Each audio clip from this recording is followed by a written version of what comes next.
Today on Animal Outtakes. See how mellow these guys are. Not everybody has rear fangs and sharp teeth.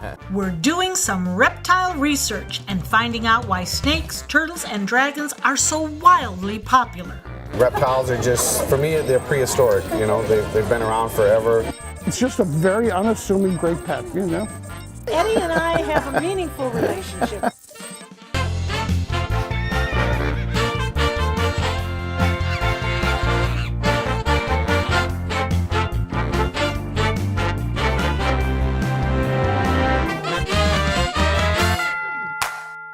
Hello and welcome to Animal Outtakes. When you think of pets, cats and dogs may come to mind first.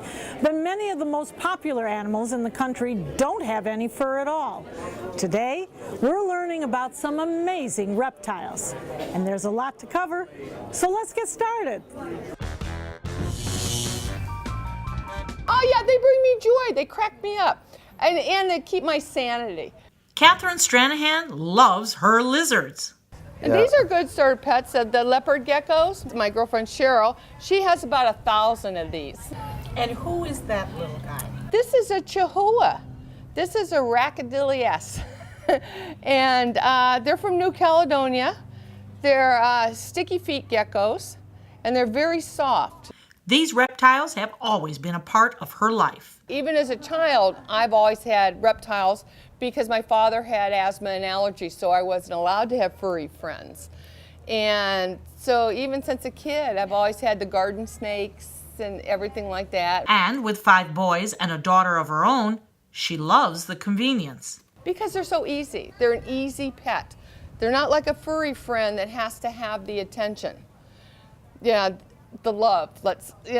And reptiles, they make a great pet. Now, who is your shoulder pin? Okay, this is a bearded dragon.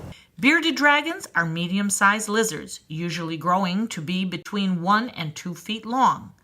They get the name bearded because of how the spikes and scales around their head resemble a beard. She's older, she's about 5, and has German bloodlines, and she's red, and she eats everything. She eats vegetables, green peppers, romaine. She also eats crickets, any kind of bugs. She is my garbage disposal. In the wild, these reptiles usually live between 5 and 8 years. In captivity, under good care, that lifespan can increase to 12 or even more years. Now, the bearded dragon, any mean streaks that No, go through them? not really. And I tell you, she sits right where I sit in my living room. Her tank is right beside me. She headbutts it. She waves hello. They wave. That's how they signal other ones. And I only have her, and she is a wonderful starter pet for kids, for bearded dragons are. Especially little boys, because they're a little bit rougher, and these are a little bit more hardy. And they're very easy, again, to keep. Now, I've got Eddie here, and Eddie is holding on to me for dear life. He is a good chameleon. This is a panther chameleon, and he's an antelope, and to me, they're the most hardiest and easiest to raise. Native to Madagascar, the panther chameleon is one of the most colorful species available. They spend their lives in trees and bushes, and their toes have adapted to help them balance on the limbs. They also have prehensile tails to help steady themselves while climbing. And he's a beautiful bracelet actually right now. He's wrapped himself totally around me. Right. Now he's a real loving guy. I mean, when I pull my finger away and I bring it back, he's just waiting for it and he wants to grab it. And he's got a pretty good hold on me. Yeah, to feel secure. Yeah. Feel secure. Tell us about these eyes. These eyes that are going, it looks almost 360. Well, they're turrets. They can. If you're behind him and hold him like this, he can see behind him. No problem. And they do have the dual vision, where they're looking over here and then they're looking over here at the same time. Chameleons are a lone animal. And if you ever see them in the wild or anything, they would be by themselves, and they are always trying to disguise themselves as a leaf or camouflage, but they're not outgoing at all, unless, they're like want you to go away. But Eddie's older, he's very mellow, he is a good chameleon. Catherine's love for all things reptile doesn't stop with lizards. She also has an affinity for snakes. Tell me what I am holding today. You are holding a male pied ball python. Pied. Okay, can you explain the difference between this and one that you might find in the wild? Okay, a normal, these are different morphs. A normal would look just like all the brown here, and it would be plain. And they've been bred for the different colors and the different variations. And this one is called a pied. The ball python is the most popular pet python in the world. Now, why would somebody want a snake as a pet? As a pet, easy to keep. As they get older, you only feed them every couple weeks. No, hardly any maintenance with them. And they're friendly. You know, you don't have to worry about dog hair all over. You don't have to worry like, oh, I have to have a pet sitter if you're going to go away. And they are very neat. I like to watch them. At 4 years old, Rocky is still a youngster. The ball python can live on an average of around 30 years. Now he's full grown. So when he starts out, I mean, he's Little guy. Little guy. Okay. And then the females get really big. Not really big, but I mean, fatter and stuff, because ball pythons only get about 4 feet long. Yeah, he's pretty docile. Is this the natural coloring? No. These are bred to be that color. In fact, breeding for unique colors and patterns are a big part of the pet snake industry, with rare snakes going for thousands of dollars. Bob King, a ball python breeder, says it's all natural. In nature, you know, all these animals started out in the jungles of Africa and things like that, so that's where they're from. You have dominant genes, you have recessive genes, so any dominant gene you're going to find in the wild. In the wild, they're going to find each other and potentially mate, so in captivity, you have a little bit more creative discretion, for lack of a better word. But in the wild, they're going to find each other and mate, so it doesn't pose any health risks at all to the animal. This would be our starter snake. Right. These are known as pastels, which basically is today's common. The common, quote-unquote, common ball python, which we don't have any. Typically, just a brown animal. Instead of these high yellows and oranges, it would just be a brown alien head. But the pastel has really taken the common's place. So now take us through the progression. Okay. If we were to move up. Okay, a good base gene, we'll call it, is a pastel. And then if you mixed it with a fire gene, which is a brightening gene, and a lesser gene, which washes stuff out, you would get a pastel lesser fire, which you can see it's much brighter, but all the spots on the alien heads are washed out. That's from the lesser gene. And all this blushing on the back is from the fire gene. So you have 3 genes in this animal. So for snake aficionados, we want more genes. Right. That's what we're looking for. Right. There was a snake that was $1,000. Yep, the super pewter. What makes a snake $1,000? So the super pewter, it's a super pastel, super cinnamon, so it's 4 genes already. When you breed these, you will not produce any normals, so everything will be a pastel cinnamon or a pewter already. I think the question in my mind is, why would you spend that kind of money on a snake? It's an investment. Again, you get into But you're talking an investment, Bob. Right. Tell me why this is an investment.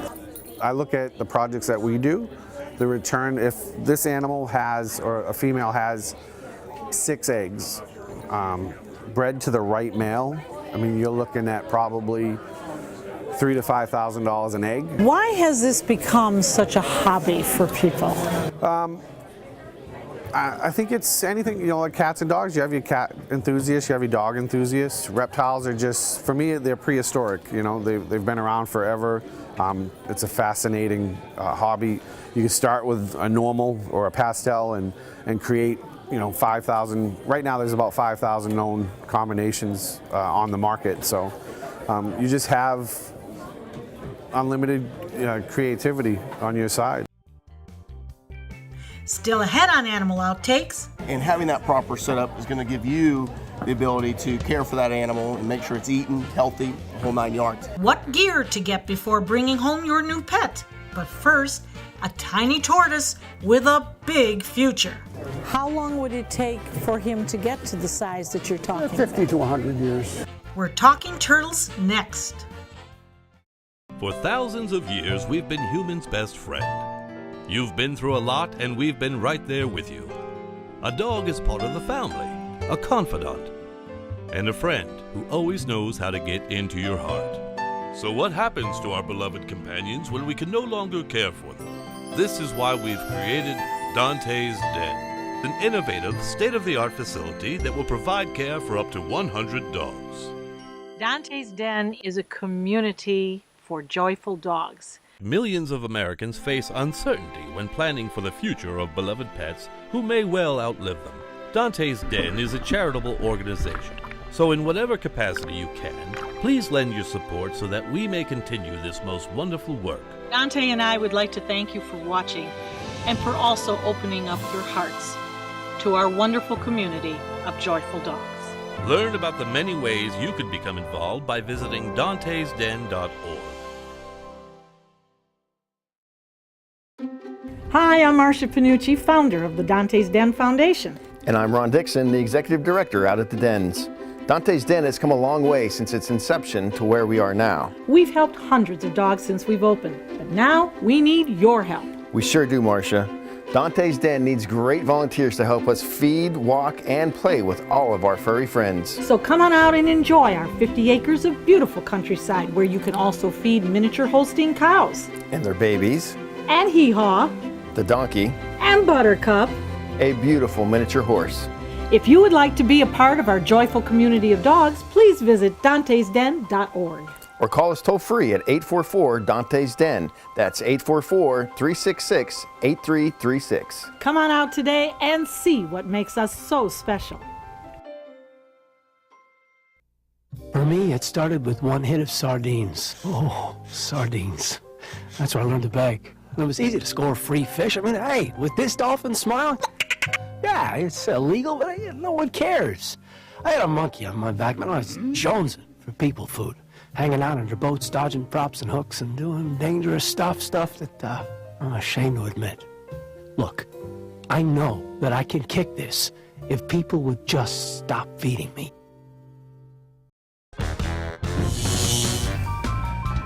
We're learning all about reptiles today, and so far we've dabbled with dragons, lizards, and snakes. But there's another species that catches our attention. Steve, there's an absolute allure about turtles. Yes, there is. Why? Well, they're innocent, they're unassuming, they're easy to get along with, they're easy to care for, you know. Are they really? Yeah, they really are. And they have individual personalities just like any other pet. Now, what is truly the difference between a turtle and a tortoise? Tortoise is a land-based animal. A turtle is aquatic. You know, that's the biggest difference. Okay. And a wood turtle is in between. They're half aquatic and half land. Okay. Can we pick him up? Sure. Is there a correct way to pick? No? There he is. It's hard to imagine these tiny tortoises as anything but small, but you should make sure you know what you're buying. This is a yellowfoot tortoise. He's native to South America, and these are sulcata tortoises, and they're native to Africa. And they're probably, this is the second largest tortoise in the world. This little guy? Yeah. Next to a Galapagos tortoise, he's going to be the biggest tortoise that you're going to get. The sulcata tortoise is also known as the African spurred, or African spur-thigh tortoise. As hatchlings, they're only 1.5 to 2 inches long, but they can grow to be close to 3 feet in length and weigh more than 200 pounds. How long would it take for him to get to the size that you're talking 50 about? to 100 years. So we'd have to will him to somebody, right? Yeah. He'll get maybe, like so, till about, in maybe 5 to 6 years. And then after that, he slows down, you know, and he'll live, you know, for quite some time. And they continue to grow and continue to grow. So these are the land turtles? These are the land turtles. Okay. Now we have the swimmers. The swimmers. These are the aquatics. And most of these are Florida natives or close to Florida in this particular tub. And they're varying species, of course. We're known for carrying a lot of different species. In fact, there's more than 30 different species of turtle living in Florida. All of these, the hardy turtles are great starter turtles. The problem is that most of the ones that stay, what's popular are the turtle species that stay small. Unfortunately, they're also the most expensive, okay? It's just the way they are, you know, but any of your cooters or your sliders or your map turtles, they're all good beginner's turtles. Now, how big will this little guy get? That's a hieroglyphic river cooter, and when he's full grown, that turtle will, if it's a female, full adult size for that turtle will be 16 to 18 inches. So that'll be a good sized turtle. And a male will be about half that size. The females are always larger than the males in all the species. And the reason for that is? Usually it's because the female is larger, it needs more room to carry the eggs. Now, as turtles go, Steve, this is one of the prettiest. That's an extremely rare turtle. Is it really? Yeah, that's a rare turtle. That's a Pearl River map turtle. He's found only in one tiny little tributary of the Pearl River, which flows into the Mississippi, and they're extremely rare. And he is very active. He's ready to go, huh? He's pushing off of me like he's going to dive in. From big to small, turtle or tortoise, Steve says no matter the species, these reptiles make excellent companions. Just a very unassuming great pet, you know. Next on Animal Outtakes. Are we in love? Yes, he's my boy now? He's just being secure. What will it be? Is Eddie coming home with me? Find out what reptile we adopted and what you should do before taking home a new pal. Hi, I'm Marsha Panuce, founder of the Dante's Den Foundation. And I'm Ron Dixon, the Executive Director out at the Dens. Dante's Den has come a long way since its inception to where we are now. We've helped hundreds of dogs since we've opened, but now we need your help. We sure do, Marsha. Dante's Den needs great volunteers to help us feed, walk, and play with all of our furry friends. So come on out and enjoy our 50 acres of beautiful countryside where you can also feed miniature Holstein cows. And their babies. And Hee-Haw. The donkey. And Buttercup. A beautiful miniature horse. If you would like to be a part of our joyful community of dogs, please visit dantesden.org. Or call us toll-free at 844-DANTES-DEN. That's 844-366-8336. Come on out today and see what makes us so special.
Well, canine distemper is a virus that can be actually very destructive.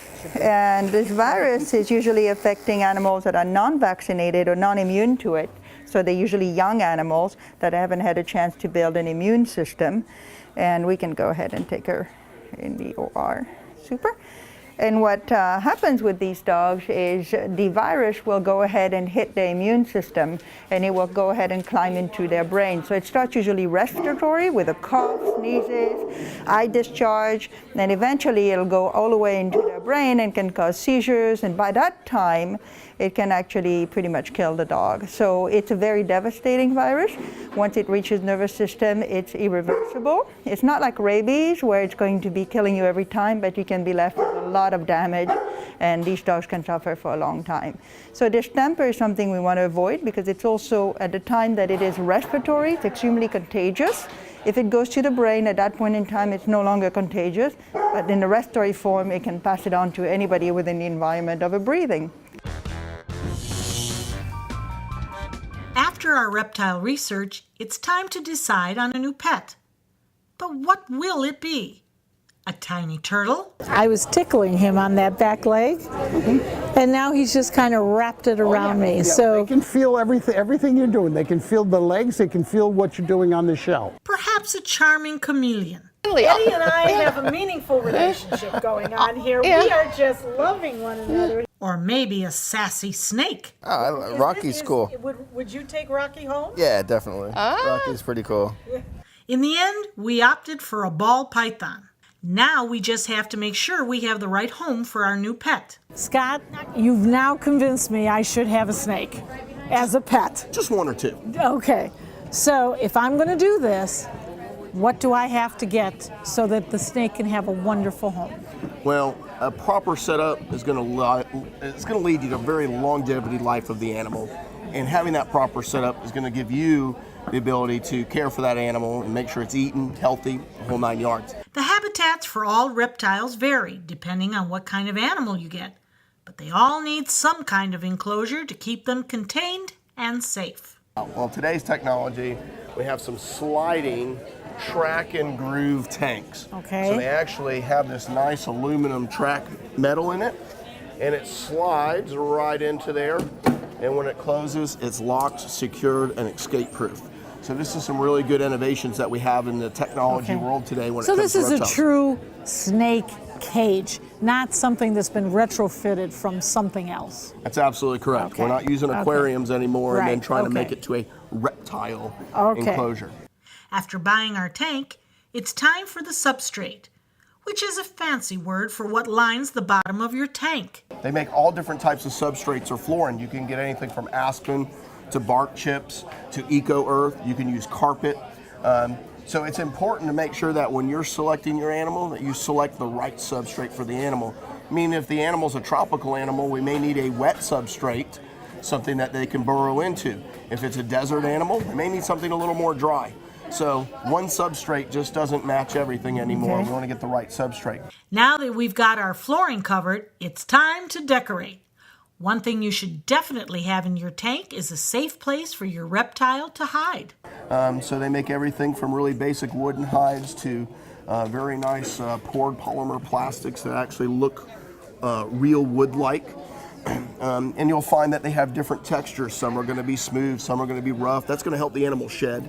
But most important... Simulating what would have been out in the wild? That's correct. Okay. But most important is the animal's going to want to feel like it has somewhere it can go into to hide from or to sleep.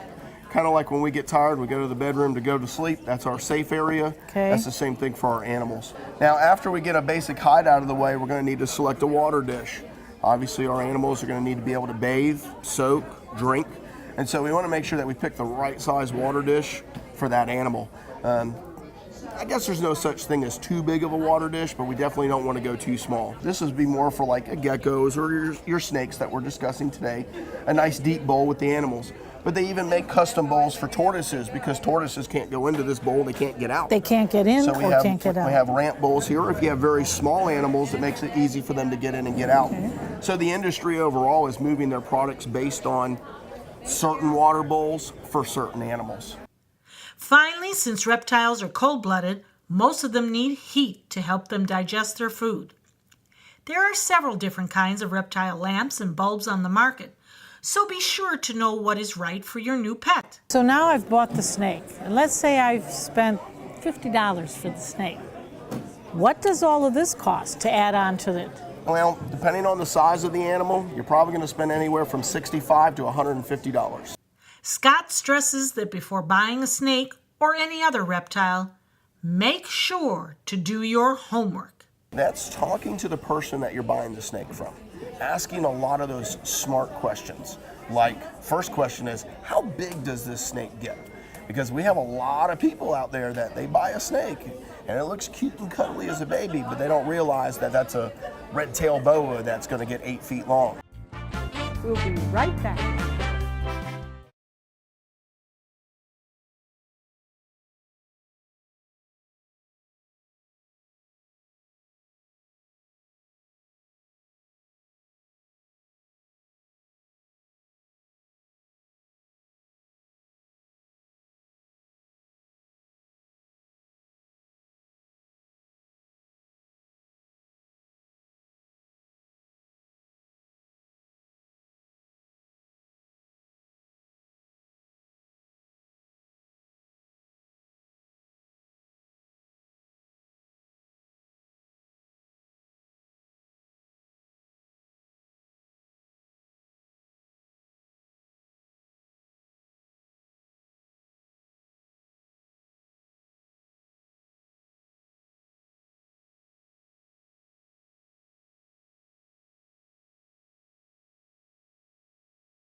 Animal Outtakes is produced by Dante's Den Foundation, a nonprofit group dedicated to creating the best life for dogs. If you would like to learn more about Dante's Den, donate, or volunteer, visit our website, dantesden.org. Well, that's all the time we have for a Reptile Rendezvous. Thanks for coming along as we got to know some truly amazing animals and learned a little something about them too. Join us again next week for another outstanding animal adventure. Yeah, that's a rare turtle. That's a Pearl River map turtle. And he's found only in one type. Whoops! That's what got to be careful because they take off. Well, she's not the pro. She won't bother you, even if she goes up around the shoulders, I promise. She's very friendly. We got a professional here too, Marsha, so we're rolling. Okay. If she latches on, I'll get her off quick. Thank you. That's going in there. Hope my insurance is paid up. Okay. Are you serious?